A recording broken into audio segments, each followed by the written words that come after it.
The comments and statements made within the show are the opinions of the commentators and their guests, have not been evaluated by the FDA, and are in no way attempt to diagnose, treat, mitigate, cure, or prevent any disease or illness. The contents of the show are not to be construed as medical advice. If you have a health condition or health concern, please contact a licensed, qualified healthcare practitioner. Hi everyone, I'm Nan. And I'm Tom, and this is a Supplement Super Sleuth. That'll be me, and the Herbal Storyteller. And that definitely would be me. And together, we're going to take a peek behind the curtain of the natural products industry. We'll be sharing naturals in the news, dispelling lots of myths, interviewing key players in the industry, and highlighting our favorite herbs and supplements. So with that, let's pull back that curtain and see what's there. Cue the music. Yeah. All right, that's such a great way to start the morning. music. I love this music. I know, it's so cool. I don't even know, I sort of want to dance, but not really. It just kind of wakes me up, gets me in the mood. Yeah, it's got a very... So here we are. Can you believe it? Music. It does. It's very light and bright. It's really humid here. Oh, it feels like I have a 10-pound weight on my eyelids.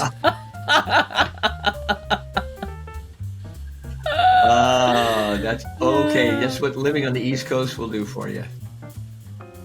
Oh my God, New England and the humidity. It's such a bummer because we have long winters. Yes. They're cold, they're dry. And then the spring comes and it's beautiful. And then the summer comes, and between the humidity and the greenheads, which are these biting flies, it's an entire month, the entire month of July, we have greenhead season. It's horrid, covered in bites, really itchy bites. And, so there aren't a lot of months that we can really enjoy ourselves in Massachusetts outside, even though I prefer it, but goodness gracious. Why do I live here? Well, I was brought up here. And you've got a really wonderful active practice that you're helping so many people. So, you can use all that knowledge that you have crammed into that brain of yours over the what now? 30 something years? 30 something years, yeah. So, yeah. What are we going to talk about today? Let's do naturals in the news. Oh, naturals in the news. Yes, we'll start with naturals in the news. This is episode 16. And let's start with this since I had one of these nights. The headline says, Shut-Eye and Sleep Hygiene, the truth about why you keep waking up at 3 a.m. So the headline's really interesting because, it's in English. It's Ellen Hunt from The Guardian, and she's an English writer, science and health writer. And she basically says, why does that happen? You wake up at like 2 or 3 in the morning and you're wide awake and you think, she wrote a book called Nodding Off, which a lot of people do when they get into their late 50s, 60s, and 70s. You just nod off in the middle of the day and you think, goodness gracious.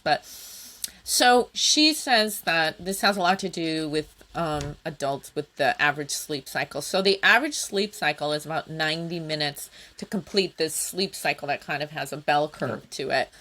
And typically, so what does that? Hey Nan, what does that mean for like an actual sleep cycle? Is that like my head hits the pillow and then I go through this stage and then I go through that stage and then I go through this stage? What exactly is that sleep cycle? Yeah, there are several stages. Originally, sleep stages, there were 4, and then now they shrunk them to 3. But, and I think there's so much sleep science going on right now that, it's still changing. But, you go into REM, rapid eye movement, you move through that very quickly, and you move into a moderate sleep, and then you go into your deep sleep cycles. And those, there's no rapid eye movement and you're very still, generally speaking, and then you come back out through that.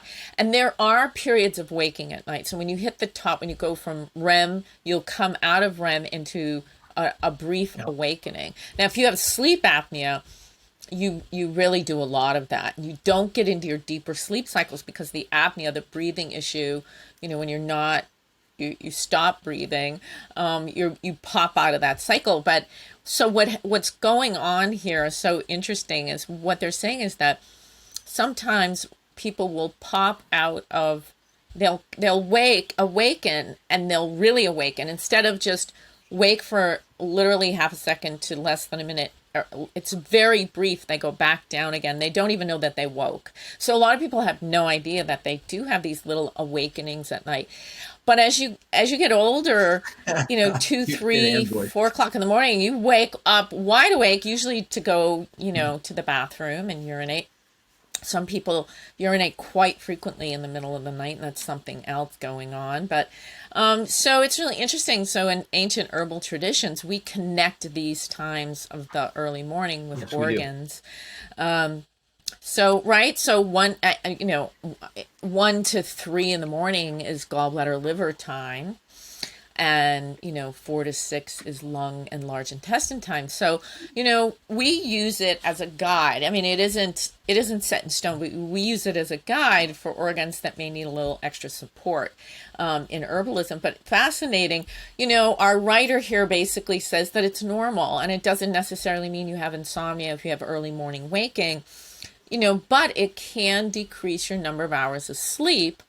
So that can contribute to things like, increased risk in cardiovascular disease and diabetes and other issues with blood sugar regulation. So she says that is a type of sleep deprivation, but it doesn't necessarily mean you have insomnia.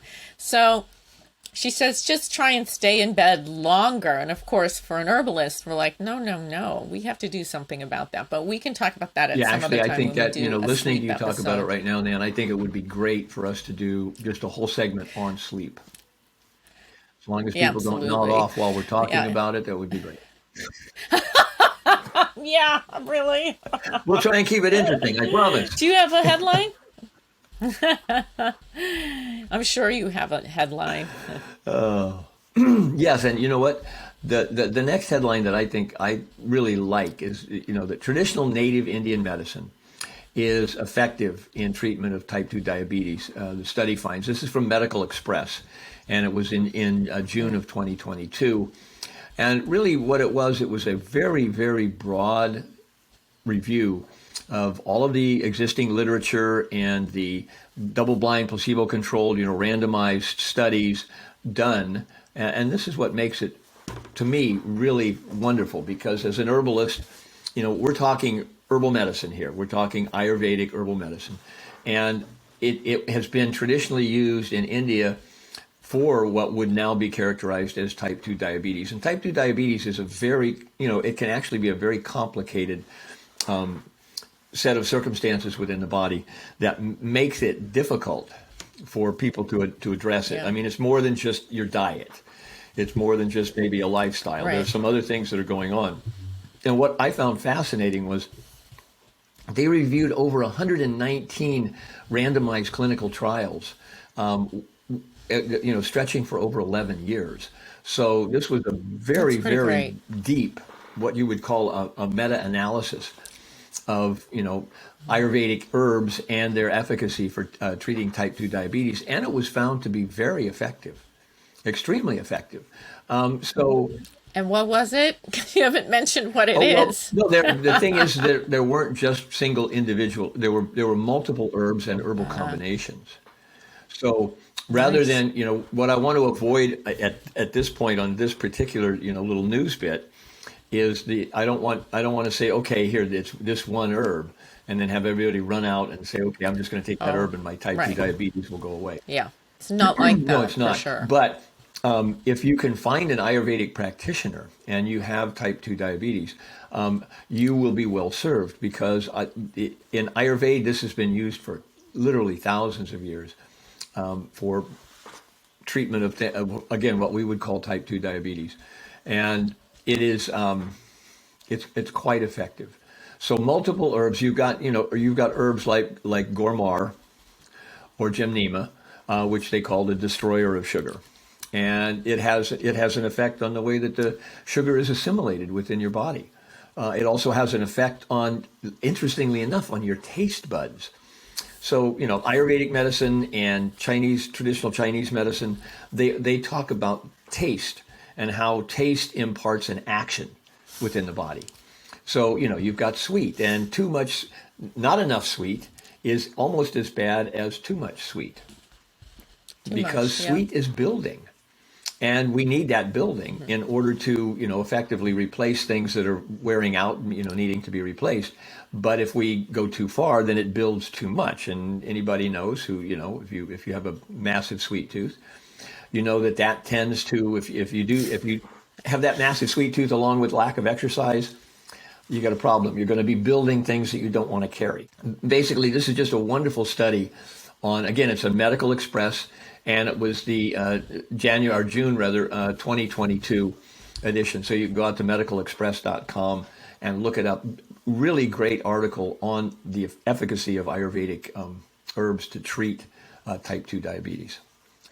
So, and the next one, which our very first episode, and we're now on episode 16. Thank you so much, everybody, for listening to this.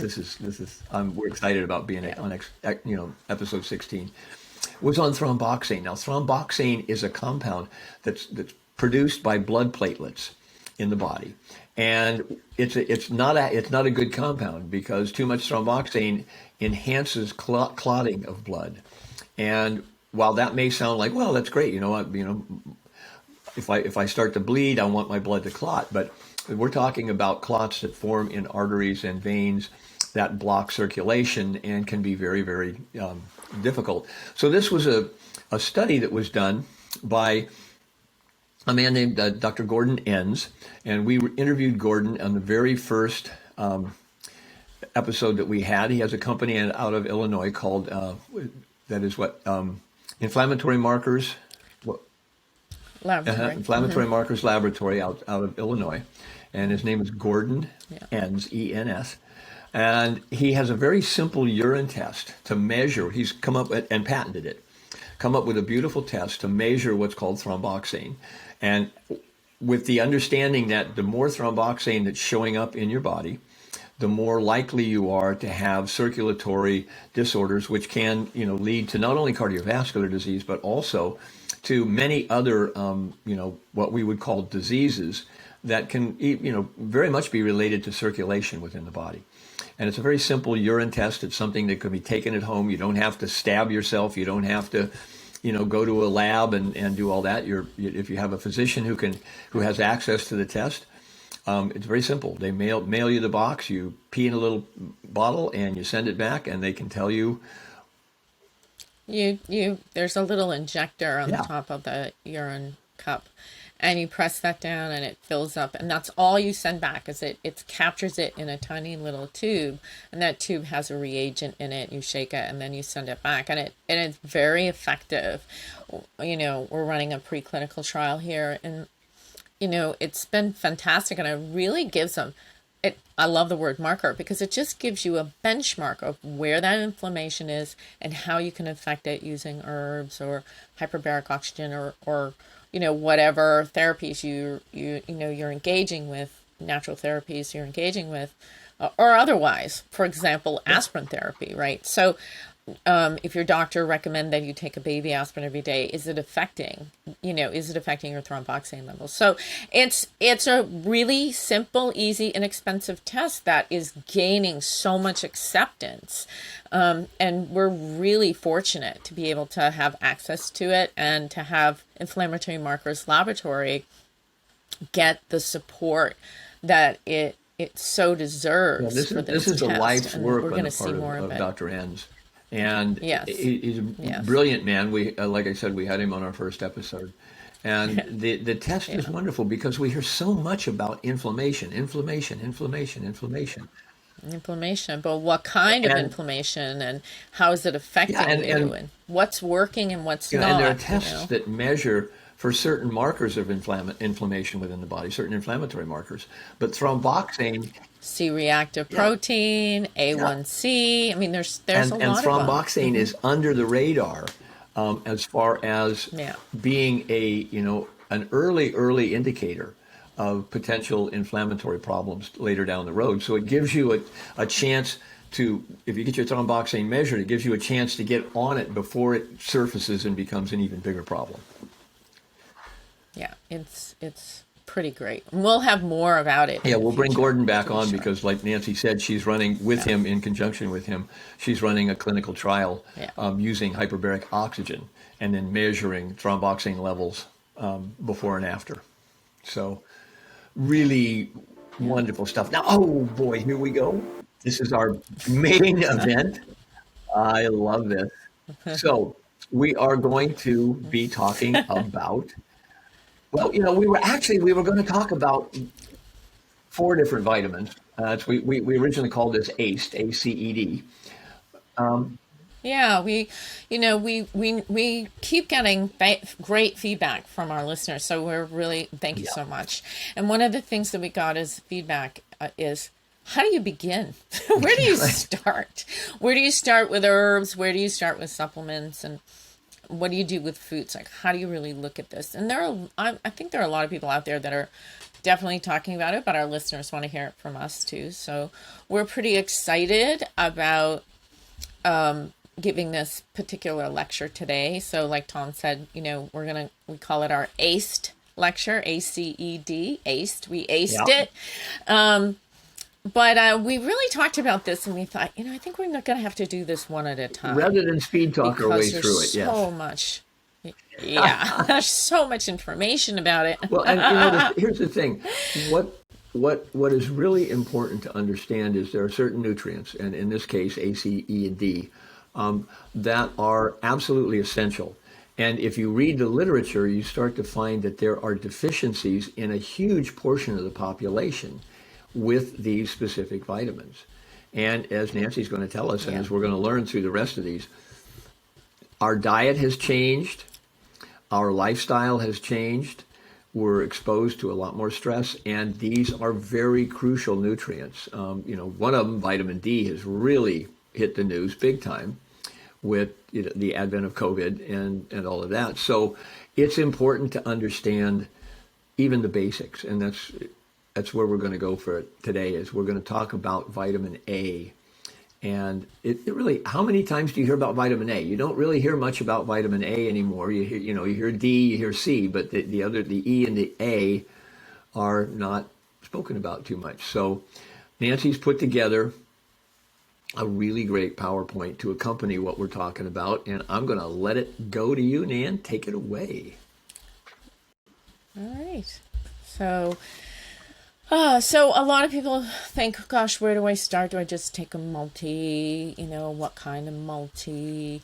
Are there herbs that are really rich in these kind of basic nutrients? And the answer is yes. Yes, you can do that. Absolutely. Or you can get a little bit more refined. So, you know, we're going to cover vitamin A today.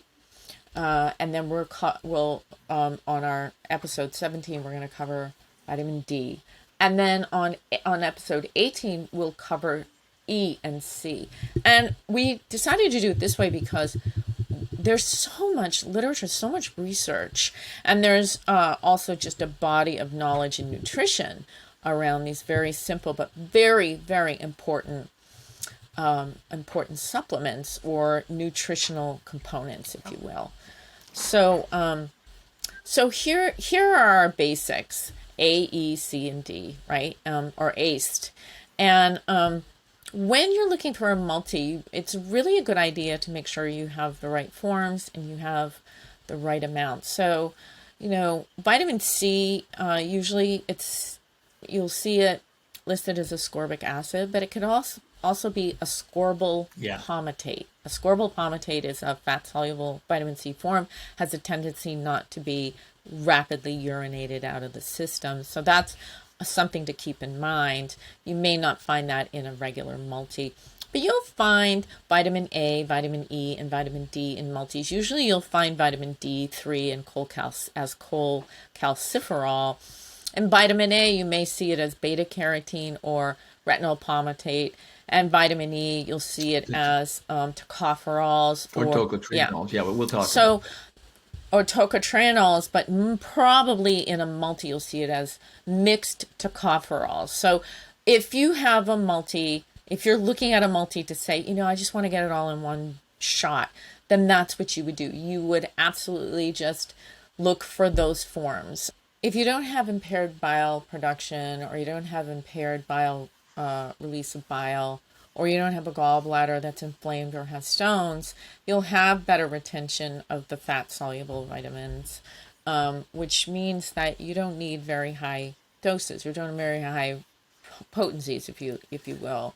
Vitamin C is water soluble, so you pretty much urinate that out, even in food sources of it on a daily basis. So you have to put that in and be very mindful of it.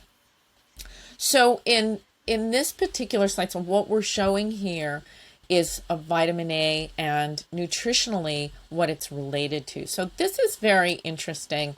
Vitamin A, you can have pro-vitamin A, retinol with an OL, retinal with an AL, retinoic acid, and provitamin A, which is carotenoids. So a lot of people know the carotenoids because that's your orange, your orange Beta vegetables carotene, and fruits like right. carrots, sweet potatoes, that's beta carotene, that's a provitamin A. It means your body has to go through a big step in converting it to the source of A that the body utilizes, which is the retinoic acid, or the retinol or the retinol forms of vitamin A. Vitamin A is, incredibly important for epithelial tissue. Epithelial tissue part, it's the, eyes, skin, the part of the mucin layer of the entire digestive tract. It's part of the lungs. So this epithelial tissue that's pretty much everywhere it needs a source of vitamin A. And nature kind of takes care of itself by saying, well, this is so important of a vitamin that we're going to make it fat soluble, meaning we're going to attach it to fat and fatty acids, and we're going to keep it in the body as long as possible because it's so important. Yeah. So just to keep in mind that as you age, you become very poor converters of the carotenes. So a lot of people moving away from animal protein and moving into vegetable or vegetarian or vegan diets, you're going to be low on vitamin A in the right form. So you have to really concentrate on this. You really do. So that major form of vitamin A in food is retinol palmitate. We can take it in. It usually comes in organ meats. And I know a lot of people go, ew, I don't like organ meats. I don't want to eat liver. I don't want to eat, I thought those, I thought the organs had a lot of toxicity. I thought the liver had a lot of toxicity, and there's some truth to that too. But, we really probably do have deficiencies in vitamin A today, like we have deficiencies in vitamin D, to the extent that we don't take in those types of foods anymore, and we don't focus on those orange colored vegetables as much as we used to. With the advent of fast foods, with the advent of convenience foods, yes, though this is a vitamin that is really not present very much, and it's not. It's just not, and that's kind of scary. Like with vitamin D, you can go out in the sun and your skin will convert, right, to a certain extent. But with vitamin A, that is absolutely not true. It's not as if you can go out in the sun and go, I got my vitamin A. It has to be taken in certain forms. And there's a second type of deficiency that can occur from smoking, alcohol consumption, very much so related to alcohol consumption, and chronic alcoholism. But exposure to oxidants, or things that oxidize the body, will reduce your amount of vitamin A. Zinc deficiency impairs absorption and transportation of preformed vitamin A. So all those beautiful orange vegetables and fruits that you have, you won't convert as readily without zinc. So you can see how all these things are interrelated. It's an intricate network, and it's very important. And it can be. It's not. It's very not much that so. Not to be said that okay, you can't be vegetarian, you can't be vegan. You can. You just need to be careful. You need to be conscious. Yes. And you have to be mindful. You have to be cognizant and mindful of how you're constructing your diet. So in this slide, what we're seeing, we see liver, fish, we see cheese, we see sweet potatoes, we see squash, carrots. Vitamin A is found naturally in these kinds of foods. Yes, cheeses too, oddly enough, has some amount of vitamin A in it. So vitamin A used to be measured in IUs, international units. Now we're measuring it in micrograms. Micrograms are almost twice the amount of a measurement as IUs. IUs are small. So when you used to see things like 10,000 IUs and you think to yourself, oh my God, that's so high. And it's not really. We're going to talk about that conversion in just a bit, but just to give you an idea, and Tom might be able to do the math while I kind of go through the list. Cod liver oil, which is a great way to get your vitamin A and D and, in the right forms. Cod liver oil has 30,000 micrograms per milligram. Liver turkey has 895 or 8,500 micrograms per milligram. And it's different. It's different micrograms per ounce. No, per and per it's different ounce. conversion factors for per ounce, beta carotene and for retinol, like Nancy was saying. So you're going to have we're going to talk about that. Liver has 6,500 micrograms per ounce. So cod liver oil, liver is second highest from cod liver oil. Cod liver oil has the highest concentration of vitamin A in any food that you can get. So it's 30,000 micrograms per ounce. Liver is 8,000 micrograms per ounce. So beef liver, turkey liver, chicken liver are very, very, very high. But you can have sweet potato, which is 900 micrograms per ounce. Dandelion greens, which are 5,500 micrograms per ounce, and carrot, which is 835 micrograms per ounce. So dandelion greens, and what's so interesting about dandelion greens is dandelion's a very yellow flower. It comes out in spring during the liver and gallbladder time. And if you just go out there and collect those dandelion greens, this is really true, you are going to start to sock away some good preformed vitamin that's A. granny So again, herbalism. with dandelion greens, you have to convert. Yeah, that is granny herbalism.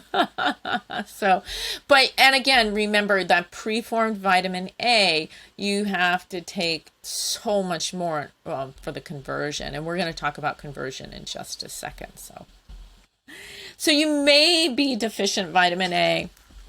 So just keep this in mind, people, that if you've seen your doctor and you don't have a disease, if this isn't related to some much more we're not talking disease here. We're talking progressed disease state. Right. If you have dry eyes, changes in your vision, night blindness, irritable bowel disease, or inflammatory bowel disease, or or IBD, or symptoms of a deranged colon, recurrent ear infections, recurrent bladder infections, impaired immunity, keratosis pilaris. This is the little white bumps on the skin. And this is really interesting because cod liver oil covers all matter of issues with keratosis pilaris for both A and D deficiencies. And if your enamel on your teeth is also really weak, then definitely you should be thinking, wow, maybe I need a little bit more vitamin A. So and you can always check with your doctor or your nutritionist or your clinical herbalist or your chiropractor or your naturopath as to maybe you need a test to see where your vitamin A levels are, because we do you can test for them, or maybe you can just talk to them about, I have this kind of constellation of issues and it doesn't seem to be connected to a disease, so maybe I should consider getting a little bit more vitamin A in my diet. So just remember, if you're an adult and think you are getting enough vitamin A in your diet and you have some of these emerging issues, it could also be due to impaired fat digestion, which is prevalent in the US because of gallbladder dysfunction, as well as the presence of excess of estrogen in our environment. So that can kind of block issues for women. There are toxicity levels of any vitamin, but most especially the fat soluble vitamins. So in general, acute toxicity occurs at doses of 25,000 IUs, which is 7,500 micrograms. And that's, by the way, that's so a if you have very a massive huge dose. You're going to have to take multiple, it's like what's half available a bottle on the marketplace, right, you're going to have to take handfuls of. It's just, you would have to really work at it, but it's doable. So don't be goofy. Don't say, well, I just want to take half a bottle of vitamin A and be done with it. Yeah. That's not how this works. Or basically, as the saying goes, don't be American. So be careful there. More is not better. If a little is good, more is much better. No, not really. And if you're taking it every day, you can get chronic toxicity with vitamin A at 4,000 IUs, which is about 1,200 micrograms per day per 150-pound person per day for up to 6 to 15 months. So, if you're thinking of doing a higher dose, you really should have guidance from your naturopath or your doctor or your chiropractor or your clinical herbalist. You really go talk to somebody, but if it's just I really want to focus on this. I want it to be part of my wellness regimen, yes. Kind of my supplementation, my wellness regimen, then you wouldn't be taking potencies that high at all, okay? So pregnant and breastfeeding women, values for toxicity are a little bit lower, so please be careful there. But understand, too, a good prenatal. absolutely. The fetus needs them almost even more than the mom does, especially for the vision. It's very healthy for the eyes. Yeah, vision, brain development, GI tract development. Yeah, it's all very, very important. Lung development. So, the newer research is that fruits and vegetables are not as useful for obtaining that concentrated vitamin A as it once was thought and believed.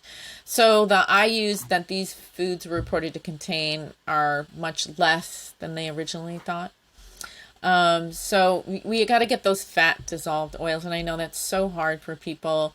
So it's important for vegetarians and vegans especially, and people with night blindness, in countries that this is really prevalent. And I know, Tom, you were talking about this, that, Vitamin Angels. There's a company called Vitamin Angels.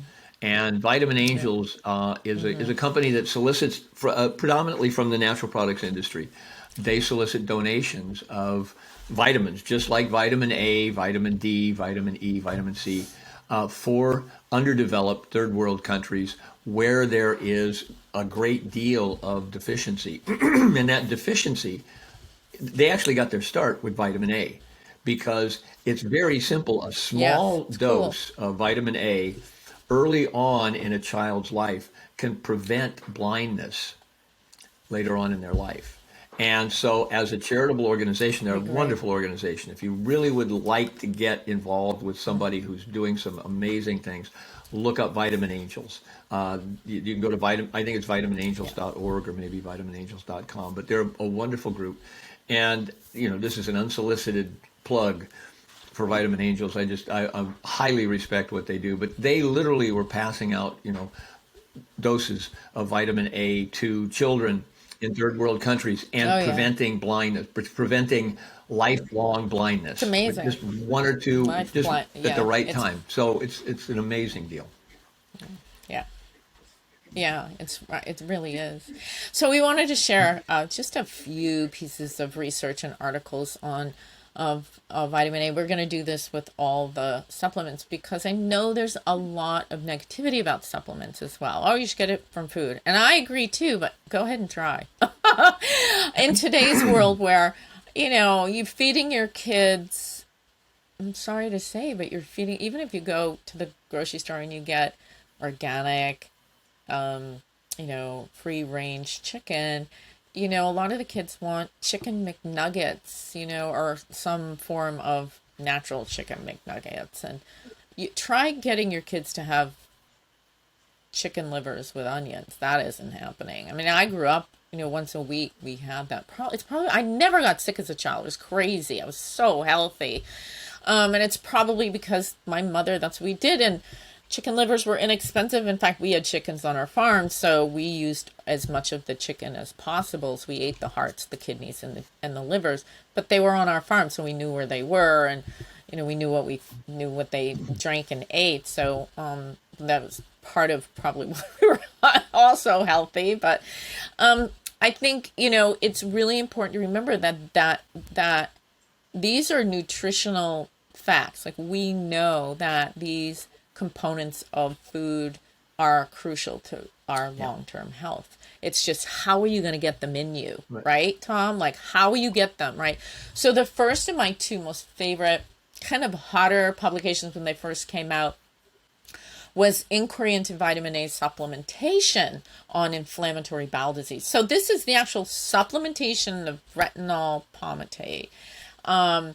There's such a tremendous rise in gut inflammatory issues: IBD, Crohn's disease, colitis, irritable bowel. There's so many people with irritable bowel disease. It's crazy. So this study underscores the importance and the possible missing dietary piece related to mucosal membrane dysfunction without the presence of enough vitamin A. So you can go look this up. There's the PubMed ID number if you want to. It is a great read, and it is one of those, what? Holy cow, how come nobody talks about this, right? Well, to me, this is an underlying factor. Like, I want to make sure that everyone's getting enough, not just preformed vitamin A, beta carotene, but vitamin A in the retinoic forms, because then I know I'm really doing something here, right? And my second favorite piece of mine from over the last decade, for sure, demonstrates that our intestinal immune system can't function without the presence of retinoic acid from preformed vitamin A sources. So you can use carotenoids and the lovely sweet potato, which is also a favorite of mine, to give you lots of preformed vitamin A. This is interesting because it does delineate between preformed and pro-vitamin A forms for intestinal mucosal immune function. And it has not historically been a conversation that vitamin A is crucial to proper gut functioning. It really hasn't. We talk about probiotics, prebiotics, and no one's talking about vitamin A and gut function except for goofy old me. But I am a big one on this, because when the gut is good, kind of the body kind of follows, right? And our gut. It's important to note that the same tissue that lines the gut lines the lungs. So because that's like a barrier tissue. It's so important for the immune system and for keeping things where they need to be within the body. This is not just a lightweight conversation. This is a really important conversation. Yeah, and like I said, we don't have those kinds of foods that are really rich in there's a lot of forms of vitamin A. You have retinol with an OL, you have retinal with an AL, you have, preformed, which is beta carotene, and then you have retinoic acid, and retinol palmitate is a way for us to get the retinoic acid and you need all of those. I mean, you need them all, right? So there's something really important in that, to understand that. All right. And a lot of people say, I'm taking probiotics, I'm taking fiber, why is my gut still bad? How's your vitamin A? And that's where I kind of, that's where I go immediately there. Like I have to make sure you're nutritionally sound first, and then we do the icing on the cake, like nutrition and food, right? And then our herbs as herbs to me are superfoods, right? So that's the icing on the cake. But that nutrition, that sound nutrition, is crucial for overall health, organ function, tissue function, fluid function. So that's really, really important. It reminds me of a saying. Reminds me Yes, of one go of my ahead, favorite Tom. sayings. The price of good health is to pay attention. Right. Pay You attention really to need what you're to. eating. So Tom and I work on these together, and sometimes what happens is we have these very heady conversations. So we're going to try not to blow you away with those because they get very technical. But he said, Nan, you got to read this. And I thought, this is so perfect because it really brings it into the next phase of that, what is epithelial tissue and what's happening currently.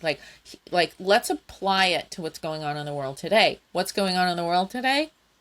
Lung issues, right? We're terrified to get upper respiratory infections, whatever you want to call them, right? Well, again, like Tom just said, absolutely, right? It is really crucial to understand that vitamin A has a profound effect on the entire lung, the alveoli, which are the little sacs where you exchange oxygen and carbon dioxide, the lung tissue itself, right? That elastin and that ability for the lung to actually expand and contract, it has very much to do with that type of tissue, that epithelial tissue that has like a mucosal kind of, it's like barrier tissue that is really, vitamin A is sort of at the foundation of that. So this is a really beautiful piece that Tom said, hey, I read this, you gotta read it. And I thought it was just excellent. Keep in mind that huge tissue factor. is like a matrix. It's like a knit, and that knit can separate. It can tear. It can break down a little bit, and that's why taking care of that barrier function of the epithelial tissue in the lungs and the intestines and on the skin is so important. You just want to keep things where they belong. So I really loved that, and I thought that normal lung physiology really has a basis in good nutrition. And good nutrition includes vitamin A, especially. It has a huge implication in the tissue staying healthy throughout a person's life. And then, of course, last but not least, he sent me this, which just underscores everything I say about your liver and liver health. We have a drinking culture. I mean, let's just be honest, right?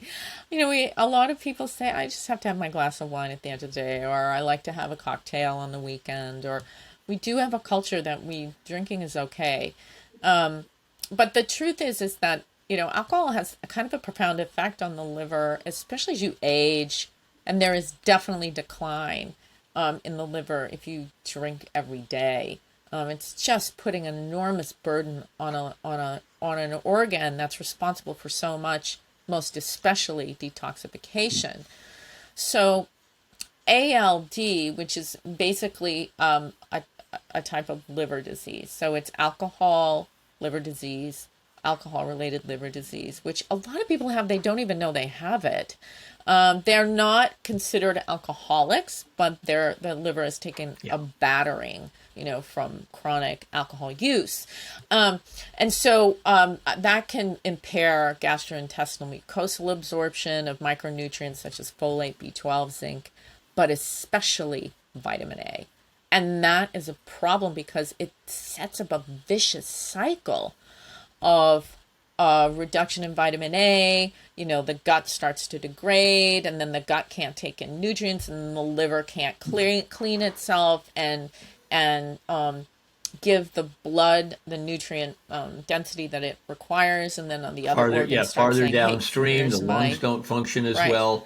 And when the lungs don't function as well, just as a real quick note, our brain uses 25% of all the oxygen that we breathe in. If our lungs are not functioning well and we're not getting that oxygen exchange in the alveoli of our lungs, guess what?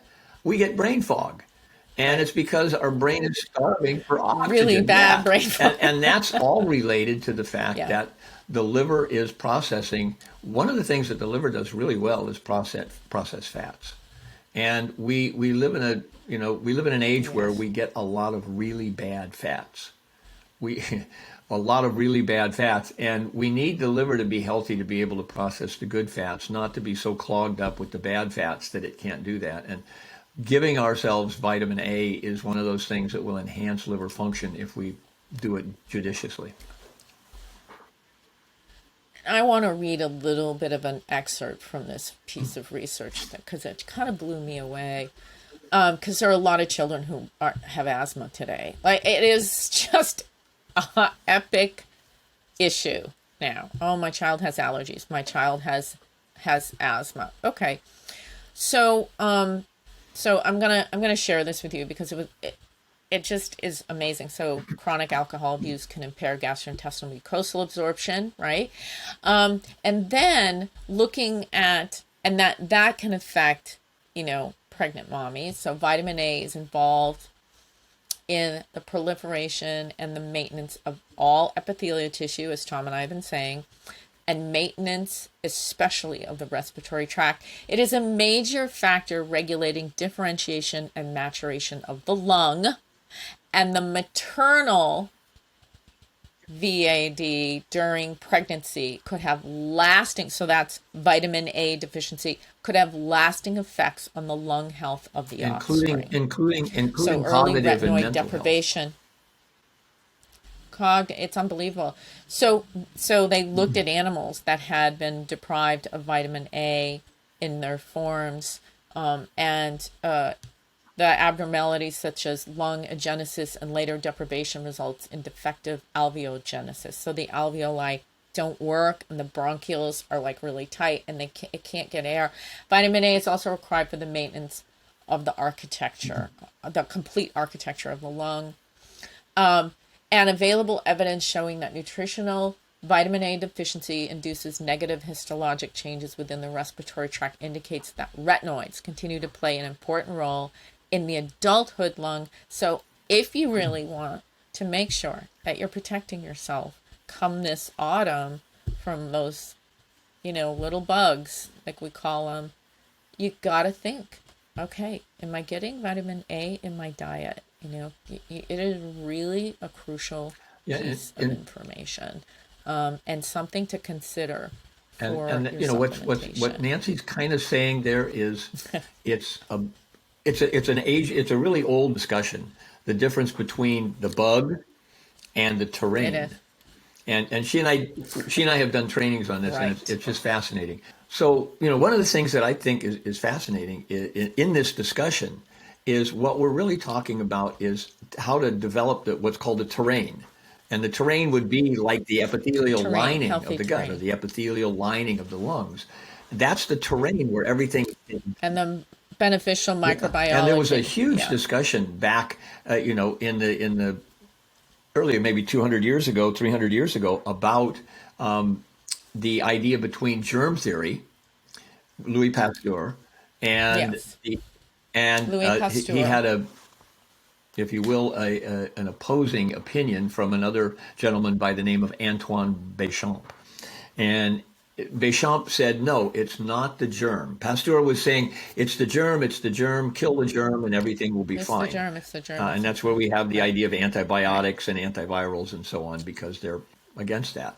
But what Béchamp was saying is, no, if you keep the terrain, if you keep the environment healthy and it functions appropriately, you will be much less susceptible to all of those things that the germ proposes or presents to your body, because your body's immune system, your body's structure will be more healthily able to deal with that. And so how that, from my point of view, how that applies, because I was reading some statistics the other day, especially with regards to lungs. The World Health Organization says that over 90% of the world's population, probably closer to 99% of the world's population, is breathing unhealthy air now. If you stop and think about that, that's scary. That all of us are not all of us, because certain of us live we're lucky enough to live in areas where we've got really good air circulation and things like that. But 90% or better of the world's population is breathing bad air. Why would you not want to take care of your lungs and your intestinal tract? So that's my segue. Yeah. That's really great. All right, well, that's it for today. Episode 16 under the belt. Pretty fun talking about vitamin A. And next episode 17, we're going to talk about vitamin D. There's a lot of research, and your medical doctor will test for vitamin D level, especially if you're a woman and you're getting older. But and I find that so interesting, because they'll say just take vitamin D or vitamin D3. They'll actually recommend taking a supplement of vitamin D because it works. So I love that. I love that. That we're definitely making strides with vitamin supplementation, even in Western medicine. Please like us on Facebook, YouTube, Instagram, TikTok, whatever these things are. Share with your friends. If you like this, please don't hesitate. If you want to reach out to us, you can reach out to us at the Supplement Super Sleuth and herbalstoryteller.com. You can find us, and if you'd like to hear about something, if you think, wow, I like what we're hearing, I like what I'm hearing, but I'd really love to hear about this, let us know. We have cumulatively over 60 years experience in the natural products industry, and especially in herbal medicine and herbal alternatives. So please reach out to us. Let us know. Reach out. Let us know. All right, everyone. Have a good day, and see you in episode 17. Cue the music. Hey, everyone. Until next time, I'm Nan. And I'm Tom. And we'll have more great topics and guests in the very near future. So join us right here in 2 weeks as the Supplement Super Sleuth and the Herbal Storyteller take another deep dive into the fascinating world of the natural products industry. See you later.